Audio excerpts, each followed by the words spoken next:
So, what's going on guys, Kades here, and welcome back to a brand new video. For today I will show you the best Barbarian starter and endgame build in Diablo 4. So, at the start I will explain how to play this class. Then we will look into the best skills, rotations, what gems and gear to use, so you would get the highest damage possible and much more. So Barbarian has big AoE skills with high damage to farm a lot of mob groups very quickly. These skills suffer from relatively long cooldowns, so make sure you group up your enemies to kill them very efficiently. For this video I will be using the Whirlwind build, which is currently the most beginner friendly and the highest DPS build in the game. And this build guide is split into two parts. So the first part is a Whirlwind leveling build, so to go from level 1 to 50, and then the second part is the full endgame build, which requires at least level 50, so depending on which level your character has, you can skip forwards or watch both builds, so you would know what should you use later in the game.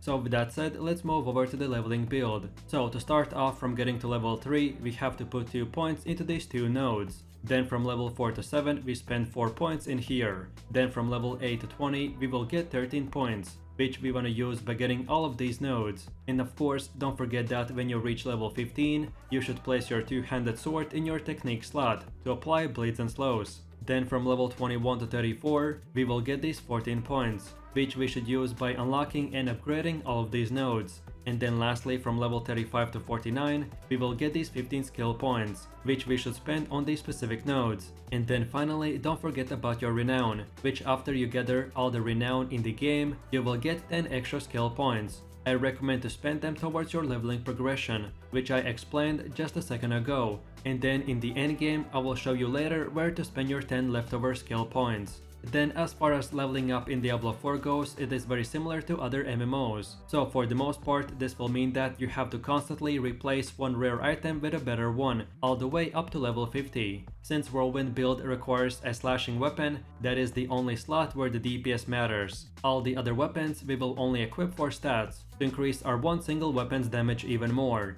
The stats to look out for a one-handed weapon are critical strike damage, damage to close, damage to slowed and sockets. And then for the two-handed weapon, the slashing only DPS, for skill damage, critical strike damage and sockets. And of course only upgrade the weapon that you're using for the Whirlwind at the blacksmith and then socket them with sapphires. Then for your clothes, the armor pieces typically grant us defensive and utility stats, except the gloves which offer offensive stats. So for your helmet, try to get a cooldown reduction, skill ranks and strength. Then for armor, get the life, strength and armor. Then for gloves, get plus stats to the Whirlwind and critical strike chance. Then for pants, get life or strength. And then for boots, get movement speed or strength. And then lastly for your jewelry, try to get amulets with defensive skill ranks, fury cost reduction, damage and movement speed.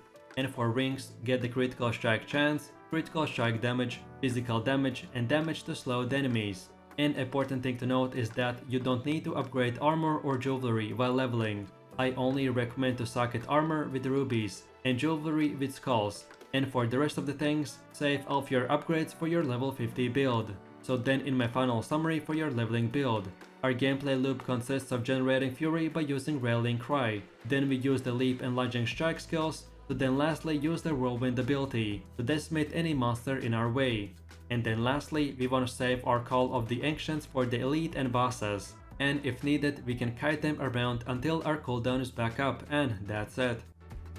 So now let's move over to the second part where I will show you your endgame build. By this point, you should be familiar with the Whirlwind playstyle, what gear stats you should look out for and etc. So as I did the most explaining at the start, so I will just show you the setup that you want to use. I tested multiple setups and builds, and this one was the best one. So first of all, for your skills, we want to use the War Cry, Rallying Cry, Challenging Shout, Wrath of the Berserker, Iron Skin and Whirlwind. As for your gear, we already discussed what stats you should look out for, but if you're looking for purely best of the best gear, then here it is. So we want to get the Harlequin Crest and slot in the damage reduction gem. Then for your chest, get the chest armor called the Disobedience and slot in 2 damage reduction gems. Then for the gloves, get the Gore's Devastating Grip. Then for the pants, get the Temerity and slot in 2 more damage reduction gems. Then for the boots, get the Ghostwalker boots. Then for the amulet, get the Melted Heart of Selig. And then lastly, for your first ring, get the Ring of the Echoing Fury, and then for the second one, get the Bolt Chieftain's Ring.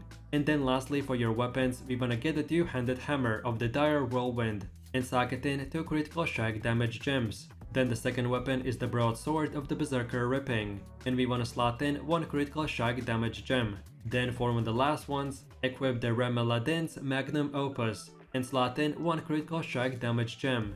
And then finally get the Grandfather Sword, and slot in 2 same type critical strike damage gems. Then let's move forwards, and this is how your skill tree should look like. If you just came from the leveling build, then this is very similar. So again, just copy these exact same upgrades, and again, don't forget that by gathering all the renown in the game, you will get 10 extra skill points. And then finally, we have come to the paragon system. At first, it might seem overwhelming, but if you're like me who's played the previous Diablo games, then this is quite self-explanatory. So starting off, this is how your first 26 points should be spent.